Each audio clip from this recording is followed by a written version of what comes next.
jibbamu caala wanti bareedaan hin jiru jedhee yaada. Mi'aawus ta'ee jireenya kee mi'eessuuf wanti akka jibbamu nama guutuu si taasisu hin jiru.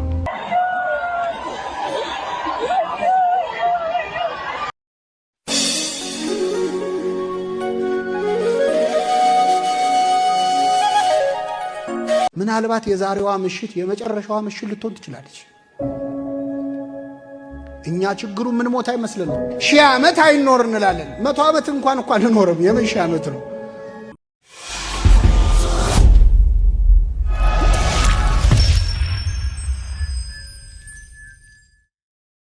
ሰላም ጤና ይስጥልን። የተከበራችሁና የተወደዳችሁ ውድ ቤተሰቦቻችን እንዴት ናችሁልን? እጅግ በጣም በሚያሳዝን መረጃ ነው የተገናኘ ነው። ማህበራዊ ሚዲያ ላይ እንግዲህ በአፋን ኦሮሞ የተለያዩ ስራዎችን ከሚሰሩ ወጣቶች መካከል አንዷ የሆነችው እህታችን እንግዲህ በትላንትናው ዕለት ህይወቷ ማለፉ ተሰምቷል። እጅግ በጣም የሚያሳዝን ነው። ኢትዮጵያውያን የማህበራዊ ሚዲያ አጠቃቀማችን ምን ይመስላል? ምን አይነት አስተያየቶችን ነው ለሰው የምንሰጠው? እኛስ ማህበራዊ ሚዲያ ላይ በተለይ ያለን ሰዎች አስተያየቶችን እንዴት ነው የምንቀበለው የሚለው ነገር እጅግ በጣም መነጋገሪያ ሆኗል። እጅግ በጣም የሚያሳዝን መረጃ ነው። በነገራችን ላይ ይህን አይነት ዜናዎች እንደዚህ አይነት መረጃዎችን ባንሰማ መልካም ነበረ። ለማንኛውም ግን በቲክቶክ ላይ ከ823,000 በፌስቡክ ገጿ ደግሞ ከ300,000 በላይ ተከታዮች ማፍራት የቻለች ወጣት ነች። ከምንም ተነስታ የሆነ ነገር ለመስራት የምትሞክር አይነት ወጣት ነበረች። ነገር ግን ትላንትና እንግዲህ ከዚህ ዓለም በሞት ተለይታለች። እንግዲህ ከዚህ ዓለም በሞት ከመለየቷ በፊት ባስተላለፈችውም የመጨረሻ መልእክት በህይወት ጉዞዋ ውስጥ የገጠሟት ተግዳሮቶችን በማንሳት ለተከታዮቿና ለሚወዷት ሰዎች በሙሉ እንግዲህ ስንብቷን ገልጻለች። ይቺ ወጣት ቦኒ ትባላለች። እስቲ የመጨረሻ ቪዲዮዋን እንመልከተው። በነገራችን ላይ እጅግ በጣም ይሄንን ዜና የበለጠ እንዲያሳዝን የሚያደርገው ደግሞ ምንድነው ህይወቷ ከማለፏ ከሰዓታት በፊት ከቀናት በፊት እንግዲህ የተለያዩ ቪዲዮዎችን እየሰራች ነበረ። በቅርቡም እንግዲህ ትዳር መስርታ ቤት አስተካክለው አብሮ መኖር ጀምራ ነበረ ከባለቤቷ ጋር። አይ ቲንክ የፌስቡክ ገጿ ላይም ኢንጌጅ ነው የሚለውና እጅግ በጣም የምታሳዝን ወጣት ነች። ለማንኛውም ምን አለች፣ ምንድነው የተፈጠረው የሚለውን እንግዲህ በአፋን ኦሮሞ አንድ ቪዲዮ ለቃለችና እሱን የመጨረሻውን ቪዲዮዋን እንስማው። እጅግ በጣም የሚያሳዝን ነው። እሱን እንስማውና እንግዲህ ምንድነው የተፈጠረው የሚለውን እንመለከታለን። ለማንኛውም ከመሸጋገሪያ በኋላ ተመልሰን ስንመጣ ለመጨረሻ ጊዜ በለቀቀችው ፌስቡክ ገጿ ላይ እንደዚሁም በቲክቶክ ላይ በለቀቀችው ቪዲዮ ቦኒ ምን አለች የሚለውን እንመለከታለን። ሌሎችንም ሀሳቦች እናነሳለን። መልካም ጊዜ።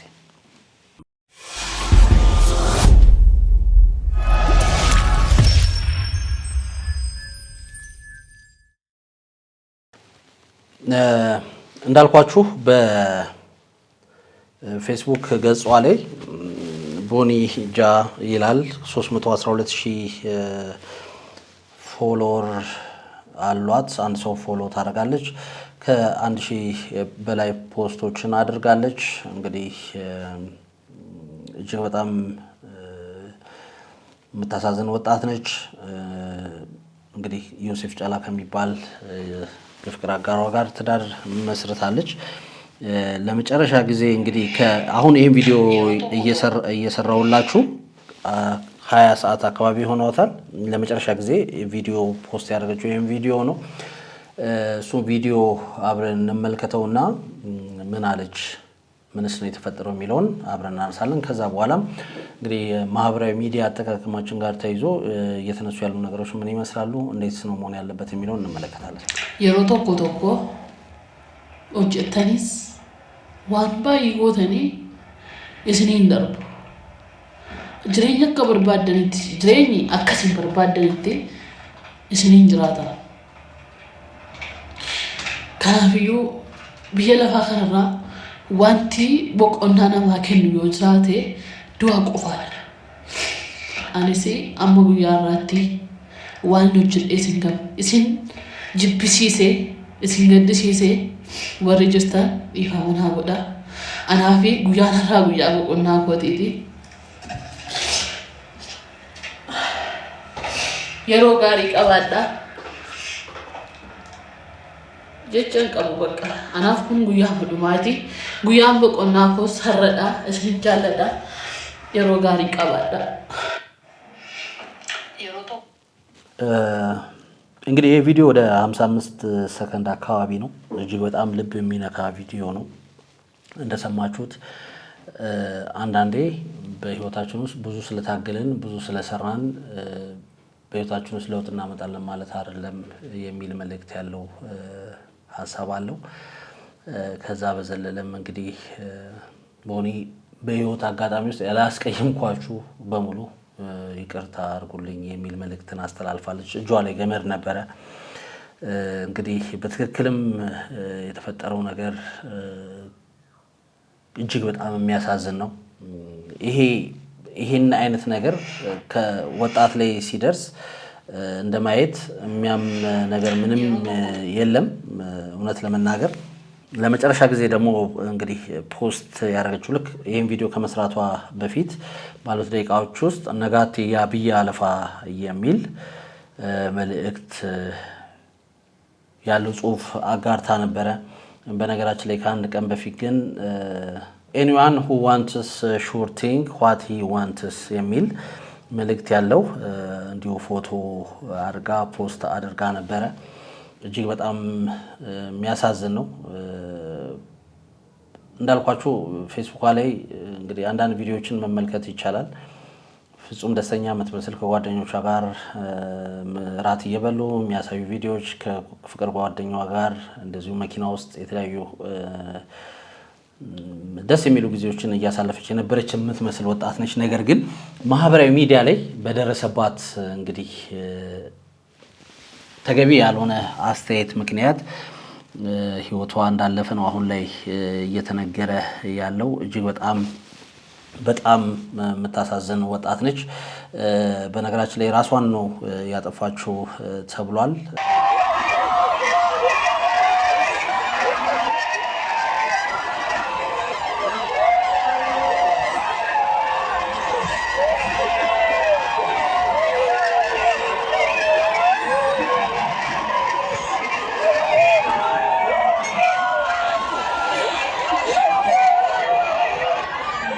ያው እንደተመለከታችሁ ነው ይሄ ቪዲዮ እንግዲህ ከህልፈቷ በኋላ አምቡላንስ መጥቶ ወደ ሕክምና ተቋም ሲወስዷት የሚያሳይ ነው በርካቶች አዝነዋል እጅግ በጣም በእውነት ለመናገር እጅግ በጣም ልብ የሚያሳዝን መረጃ ነው እንዳልኳችሁ በአፋን ኦሮሞ እንግዲህ ቲክታክ ላይ ብዙ ነገር ከሚሰሩ ወጣቶች መካከል አንዷ ነች የተለያዩ ማስታወቂያዎችን ሰራለች ህይወቷን ለመደገፍ አንዳንድ ቪዲዮቿ ላይም እንግዲህ ለሰዎች ተገቢ ያልሆነ ሐሳብ ከምትሰጡ ህይወታችሁን ለመለወጥ ተፍተፍ ልትሉ ይገባል አንዳንድ ስራዎችን መስራት ይገባችኋል ብላ መልእክት ታስተላልፍ ነበር ስላለፈው ነገር ሰዎች ያነሱ ወይም ደግሞ እየተናገሩ ወደ ኋላ ይቀራሉ ነገር ግን የኋላው ህይወታችሁ በፍጹም ሊያሳስባችሁ አይገባም ይልቁንም የወደፊቱን ህይወታችሁን ለማስተካከል ብዙ ነገር ብትሞክሩ መልካም ነው የሚል መልእክቷንም እንደዚሁ አስተላልፋለች በተለያዩ ቪዲዮዎች ላይ ማለት ነው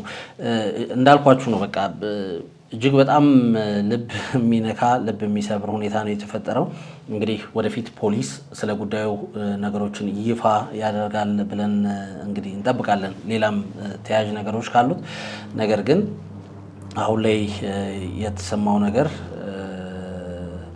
እጅግ በጣም የሚያሳዝን ነው ለማንኛውም በትላንትናው ዕለት እንግዲህ እንዳልኳችሁ ህይወቷ እንዳለፈ የታወቀው ታዋቂዋ ቲክቶከር ቦኒ ከህይወቷ ከማለፉ በፊት ያስተላለፈችው የመጨረሻ ቪዲዮ መልእክትን እንግዲህ ተከትሎ በርካታ ባለሙያዎች ሐሳብ አስተያየት እየሰጡ ነው እንግዲህ ያን ሐሳብ አስተያየት ከሰጡ መካከል የስነ ልቦና ባለሙያው ዶክተር አበባየሁ አበበ እንግዲህ ለሀበሻ ዜና አንድ ሐሳብ ሰጥተዋል ዶክተር አበባየሁ አበበ የሰጡትን ማሳሰቢያ እንደወረደ እንመልከተው ማህበራዊ ሚዲያ በአእምሮ ጤና ላይ ያደረሰ ያለው ከባድ ተጽዕኖ በግልጽ አጉልቶ አሳይቷል ብለዋል እንግዲህ በቦኒ ላይ የተከሰተውን ክስተት ቦኒ ህይወቷን ከማጥፋቷ በፊት ባጋራቸው አሳዛኝ ቪዲዮ ላይ ከፍተኛ ጥረት አድርጎ አለመሳካት የፈጠረባትን ጥልቅ የተስፋ መቁረጥ ስሜት ገልጻለች ህይወት እናንተ በምትፈልጉት መንገድ አትኖርላችሁም በማለት የተሰማትን የውስጥ ስብራት ያካፈለችው ቦኒ በመጨረሻም የዛሬው ቀን የእረፍት ቀኔ ነው ስትል ተሰናብታለች። በተለይም በመልእክቷ ውስጥ ለጠላችሁኝ ወይም ደግሞ ላደረጋችሁብኝ ሁሉ ትቼላችኋለሁ ማለቷ በማህበራዊ ሚዲያ ላይ ይደርስባት የነበረው ጫናና የጥላቻ አስተያየት ለውሳኔዋ ከፍተኛ አስተዋጽኦ እንዳደረገ አመላካች ነው። የቦኒ አሳዛኝ ህልፈት ተከትሎ የኢስት አፍሪካ ዌልነስ ኤንድ ሪሶርስ ሴንተር ዳይሬክተር ዶክተር አበባየሁ አበበ እንግዲህ ቅድም እንዳልኳችሁ ለዛሀበሻ በሰጡት የስነ ልቦና ትንታኔ የክስተት ለትውልዱ ትልቅ የማንቂያ ደውል ሊሆን እንደሚገባ አሳስበዋል። ዶክተሩ የቦኒን ሁኔታ ከማህበራዊ ሚዲያ አጠቃላይ ተጽዕኖ ጋር በማያያዝም አብራርተዋል። በተለይም ቦኒ በመጨረሻ ቃሏ ለሰጣችሁኝ ብላ እንዳነሳችሁ ሁሉ በማህበራዊ ሚዲያ ላይ ሰዎች የሚሰነዝሩት ገንቢ ያልሆነ እና አጥፊ አስተያየቶች የሰዎችን የስነ ልቦና በእጅጉ እንደሚጎዳና እስከዚህ አይነቱ አሳዛኝ ውሳኔ ሊያደርስ እንደሚችል አስጠንቅቀዋል። በተጨማሪም ሰዎች በማህበራዊ ሚዲያ ላይ የራሳቸውን እውነተኛ ህይወት የሌሎችን ሰዎች ከተዋበ ህይወት ጋር በማወዳደር ለከፍተኛ ጭንቀትና ለዝቅተኛ በራስ መተማመን እንደሚዳረጉም እንግዲህ ባለሙያው ገልጸዋል። ይህም ቦኒ ህይወት በምትፈልግበት መንገድ አትኖርላችሁም ላለችው የከፋ ስሜት አንዱ መንስኤ ሊሆን እንደሚችል ማሳያ ነው። ቲክቶክን ጨምሮ ማህበራዊ ሚዲያዎች እንደ አልኮልና ሲጋራ ሱስ የመሆን አቅም እንዳላቸውና የሰውን አእምሮ ሰላም እንደሚነጥቁ እንግዲህ ያስረዱት ዶክተር አበባየሁ ከዚህ ምናባዊ እውቅና ፍለጋ ወጥቶ ከቤተሰብ ከጓደኛና ከተፈጥሮ ጋር ጊዜ ማሳለፍ እንዲሁም እውነተኛ ሰዎች ጋር ግንኙነት ማጠናከር ለአእምሮ ጤና ፈውስ መሆኑን አጥብቀውም እንግዲህ ዶክተሩ መክረዋል።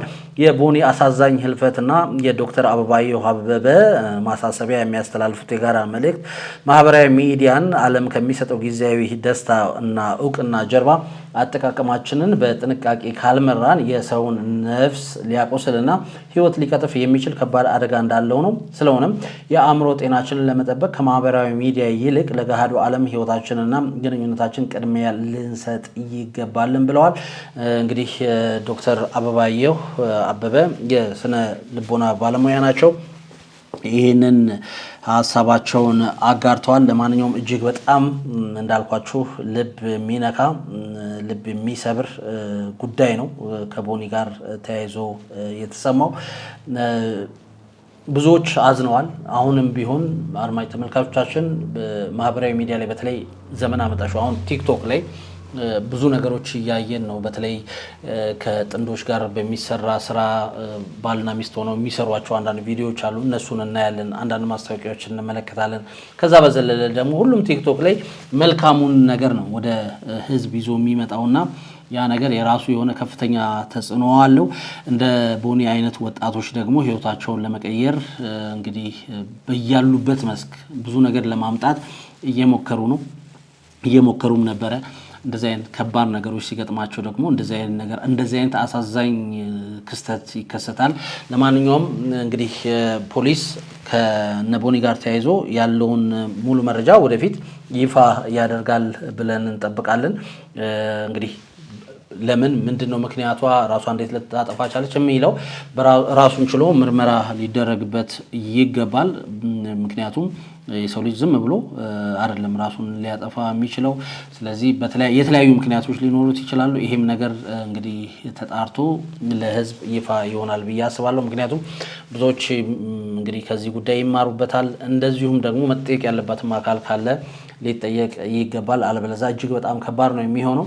ምክንያቱም ከአንድ ቀን በፊት ከሰዓታት በፊት ደስተኛ ሆና እናቷ ይሰራል እንደምትመለከቱት እናቷ የጋገረችውን እንጀራ በሽሮ አድርጋ ለመብላት እየሞከረች የሚያሳይ ቪዲዮ ለቃለች። ከዛ በፊት እንደዚሁ ከጓደኞቿ ጋር እየበላች የሚያሳይ ቪዲዮ ለቃለች።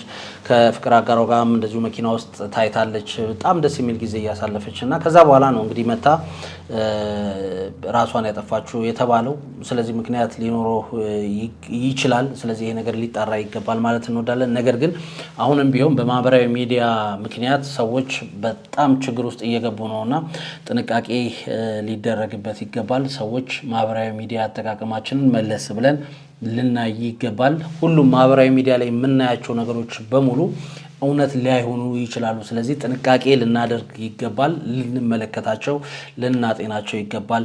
ማህበራዊ ሚዲያ ላይ የምናያቸውን በሙሉ ካልሆንን ብሎ ራስንም መበጥበጥ እንደማያስፈልግም እንደ ትምህርት ነው ማለት እንወዳለን። ለማንኛውም እጅግ በጣም እንዳልኳችሁ ልብ የሚሰብር መረጃ ነው እንግዲህ በትላንትናው ዕለት በተለይ ምሽት አካባቢ እየተሰማው። ቅድም እንዳልኳችሁ ቦኒ በተለያዩ ማህበራዊ ሚዲያ ስራዎቿ ትታወቃለች። በቲክቶክ ከ823,000 በላይ እንዲሁም በፌስቡክ ገጿ ከ310,000 በላይ ተከታዮች አሏት። ወጣቷ ከዚህ ዓለም ከመለየቷ በፊት እንግዲህ ያስተላለፈችው መልእክትም ብዙዎችን ልብ ነክቷል፣ ብዙዎችን አሳዝኗል። በተለይም በማህበራዊ ሚዲያ የሚሰነዘሩ አሉታዊ አስተያየቶችና የቃላት ጥቃቶች በሰው ልጅ አእምሮ ጤና ላይ የሚያሳድሩት ጫና ከፍተኛ መሆኑን እንግዲህ ይህ ክስተት ዳግም አሳይቷል።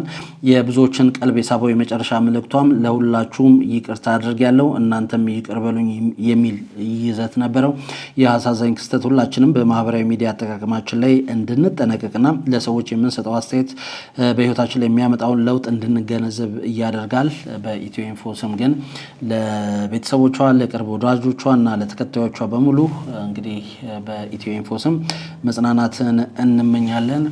በተለይ ኮመንት የምንሰጥ ሰዎች፣ ሀሳብ አስተያየት የምንሰነዝር ሰዎች እንደዚህ አይነት ነገሮችን የምንሰጣቸው አስተያየቶች እንደዚህ አይነት ነገሮችን ይዘው ስለሚመጡ በተቻለ መጠን ጥንቃቄ ልናደርግ ይገባል። ተገቢ የሆኑ አስተያየቶችን ልንሰጥ ይገባል። በርካታ ወጣቶች በተለይም ኢትዮጵያ ውስጥም ከኢትዮጵያ ውጭ ያሉ ኢትዮጵያውያንም እንደዚሁም ደግሞ የሌላ ሀገር ዜግነት ያላቸውም ሰዎች ታዳጊዎችም በፌስቡክ በቲክቶክ ላይ በሚሰጡ ሀሳብ አስተያየቶች በሚደረጉ ቻሌንጆች ብዙ ሰዎች ህይወታቸው ማለፉ የሚታወስ ነው። የቦኒም እንግዲህ ከዚሁ ጋር ተደምሯል ማለት ነው። ይሄ ነገር ሊያነቃን ይገባል። እየደረሰ ያለው እየመጣብን ያለው ነገር ትንሽ ሊያነቃን ይገባል። ስለዚህ ቦኒ ላይ እየደረሰው ነገር ይህን ይመስላል። ለማንኛውም አሁን ቅድም እንዳልኳችሁ አዲስ መረጃ ከወጣ ወደ እናንተ እናደርሳለን። አሁን ግን ያሉት ነገሮች ይህን ይመስላሉ። በተለይ እንግዲህ ሰው በዚህ ሰዓት ኑሮን ለማሸነፍ እየታገለ ነው ያለው፣ የቻለውን እየሰራ እየሞከረ ነው ያለው። ስለዚህ አሉታዊ የሆኑ አስተያየቶችን እባካችሁ ከመስጠት እንቆጠብ። ምክንያቱም ያ ሰው ያለበት ሁኔታ ያንን ሀሳብ ስንሰጠው ያለበትን ሁኔታ አናቆም። እኛ ወይ የተመቸ ቦታ ላይ ሆነን ቁጭ ብለን ስልካችን ላይ አክሰሱ ስላለን ብቻ ይሆናል ሀሳብ የምንሰጠው። ያኛው ሰው ጋር ግን ሄዶ ምን አይነት መልእክት ይዞ ይመጣል፣ ያ ሰውስ ምን አይነት ሁኔታ ላይ ሆኖ ነው ይህንን መልእክት የሚያነበው የሚለውን ምናልባት ልብ ላንለው እንችላለን። እና አንዳንዴ ሰዎችን ራሳቸውን እንዲያጠፉ፣ ራሳቸውን እንዲጎዱ፣ ራሳቸውን እንዲጠሉ የሚያደርጉ አስተያየቶችን ከመስጠት እንቆጠብ ማለት እንወዳለን። በድጋሜ ለቦኒ ለቤተሰቦቿ፣ ለቅርብ ወዳጆቿና ለተከታዮቿ በሙሉ መጽናናትን እንመኛለን። ሌላ ልንል የምንችለው ነገር ምንም የለም። እጅግ በጣም የሚያሳዝን እጅግ በጣም ልብ የሚሰብር ነው። ለብዙዎቻችን ትምህርት የሚሆን እንግዲህ ጉዳይም ነው ማለት እንወዳለን። እባካችሁ በተለይ ኮመንት ኔጌቲቭ ኮመንት የምትሰጡ ሰዎች እባካችሁ ጥንቃቄ አድርጉ።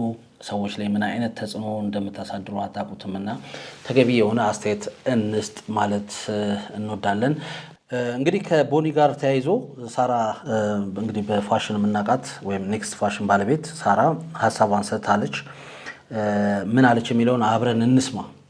እንግዲህ የህግ ባለሙያዎችን ጠቅሳ ጥያቄ ሰንዝራለች። የኔም ጥያቄ ነው እውነት ለመናገር ለዛ ነው ሼር ላደርጋችሁ የፈለኩት። ለማንኛውም ሳራ ምን አለች የሚለውን እንስማ። አዝኛለሁ፣ ልቤ ተሰብሯል። እግዚአብሔር ለቤተሰቦቿ መጽናናት ይስጥ። ጠበቃ ሰብለ አሰፋ፣ ጠበቃ ሄኖክ። ሰዎችን የሚሳደቡ ሰዎች አንዲት አካውንት ሲከፍቱ በስልክ ቁጥር በኢሜል አድራሻ ነው የሚከፍቱት፣ በባዶ አይከፈትም። ይሄን በቴክኖሎጂ ማግኘት ይቻላል። ስለዚህ ከኦሮሚያ ፖሊስ ጋር ተስማምታችሁ እቺን ብላቴና ቡሊስ ያረጓት የነበሩ ሲሰድቧት የነበሩ ሰዎች ለህግ መቅረብ አለባቸው። ሞራሊ ሜንታሊ ነው ልጅቷን የጎዷት። እቺ ወጣት ናት። ከሊስትሮነት ህይወት ተነስታ ህይወቷን አሻሽላ መልካም ምሳሌ ሆና የወጣችን ብላቴና አረዷት፣ ገደሏት። እነዚህ ሰዎች መውጣት መቻል አለባቸው። እስከ መቼ ነው ሰው መልካም ነገር የማያመሰግነው?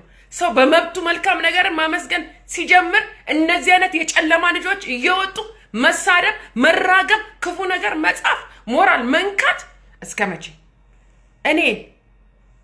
እኔ ትውልዱ እንዲማር ነው እየወጣሁ የምናገረው። ትውልዱ እኔ የነካኝ ድንጋይ እንዳይነካው ነው እየወጣሁ ማጽናን ነው።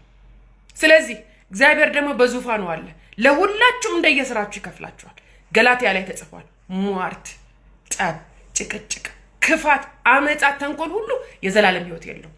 ይሄንን እወቁ። እግዚአብሔር ብድራታችሁን ይከፍላል። ለቤተሰቦቿ መጽናናትን እጸልያለሁ። ነገር ግን ሰብለ አሰፋና ሄኖክ ወጣችሁ መልስጡ። ማንንም እየተነሳ የማንንም ፎቶ የማንንም ስም እያነሳ መሳደብ ይችላል ወይ? ይሄ ሀገር ደና ነገር አይወድለትም እንዴ?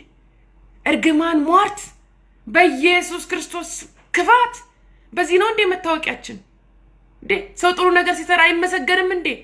በግድ አንተ የምትሰራውን ክፋት ጋር መተባበር አለብን እንዴ? ከጨለማ ልጆች ጋር መተባበር አለ እንዴ? የለም። ጨለማ ለጨለማ ነው። ያው እንደሰማችሁት ነው።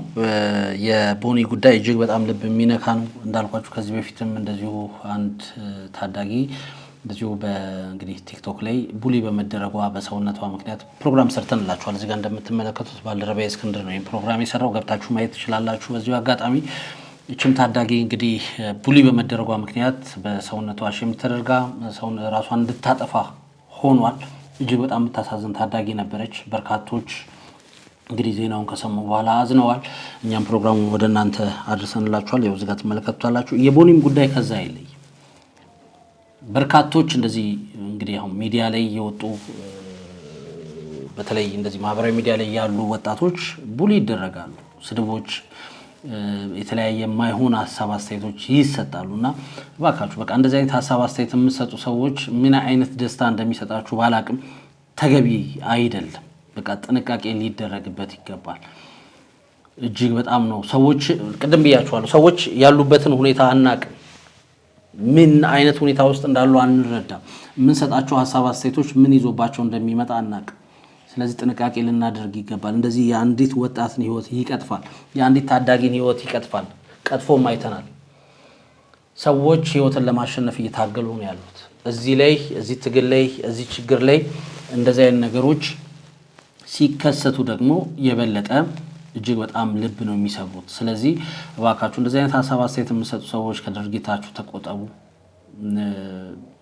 የራስ ወገንን ቡሊ ማድረግ ምን አይነት ጥቅም እንዳለው አይደለም። የራስ ወገንን አይደለም እህትን ሌላም ሰው ቢሆን ቡሊ ማድረግ ተገቢ አይደለም። ስለዚህ አሁን ያለው ሁኔታ እጅግ በጣም የሚያሳዝነው። በድጋሚ ለቤተሰቧ፣ ለወዳጅ ዘመዶቿ፣ ለጓደኞቿ በሙሉ መጽናናትን እንመኛለን። መንግስትም እንደዚህ አይነት ነገሮች ላይ ጥንቃቄ እንዲደረግ ማድረግ የሚችልበትን ነገር ቢያመቻች ብለን እናስባለን። ምክንያቱም ማህበራዊ ሚዲያን እንደዚህ አይነት ነገሮች ይዞ ከመጡ ለሀገርም ትልቅ ክስረት ነው የሚሆነው። ለሀገር ኢሜጅም ትልቅ ነገር ነው የሚያሳጣውና መንግስትም በእንደዚህ አይነት ጉዳዮች ላይ ጣልቃ ገብቶ መደረግ ያለባቸው ነገሮች ካሉ ሊደረጉ ይገባሉ። ሊቀመጡ የሚገቡ አስገዳጅ ሁኔታዎች ካሉ መንግስት ይህንን ነገር ሊያስቀምጥ ይገባል ማለት እንወዳለን። እንደዚህ አይነት ነገሮች እንደ ሀገርም አስጊ ስለሆኑ ማለት ነው። ምክንያቱም ወጣቱ በብዛት አሁን ማህበራዊ ሚዲያ ላይ ነው ያለው። ማህበራዊ ሚዲያ ተጠቃሚ ነው። አትጠቀም ማለት አንችልም። ባለው ስርዓት ይሄን ነገር አትጠቀም ይሄን አቁምና ማለት አንችልም። ምናልባት መንግስት መቀመጥ ያለባቸውን አስገዳጅ ሁኔታዎች ቢያስቀምጥና በዛ መተዳደር ቢቻል መልካም ነው። ካልሆነ ግን እንደዚህ አይነት እጅግ በጣም አሳዛኝ መረጃዎችን እንደዚህ አይነት አሳዛኝ የመጥፎ የሚባሉ የሞት ዜናዎችን በየዕለቱ መስማታችን የሚቀር አይመስለኝምና ጥንቃቄ ሊደረግ ይገባል። በርካቶች ማህበራዊ ሚዲያ ላይ ሀዘናቸውን አሁንም እየገለጹ ነው። እኛም እንግዲህ ለቦኒ ቤተሰቦች፣ ለወዳጆቿ፣ ለጓደኞቿ መጽናናትን እንመኛለን። የተፈጠረው ነገር እጅግ በጣም የሚያሳዝን ነው። እንግዲህ አዲስ ነገር ከተሰማ ደግሞ ወደ እናንተ ይዘን የምንመጣ ይሆናል። ተከታተላችሁን ግን አብራችሁን ስለነበራችሁ እጅግ ከልብ አድርገን እናመሰግናለን። በሌላ መረጃ እስክንገናኝ በዚሁ ያበቃው። መልካም ጊዜ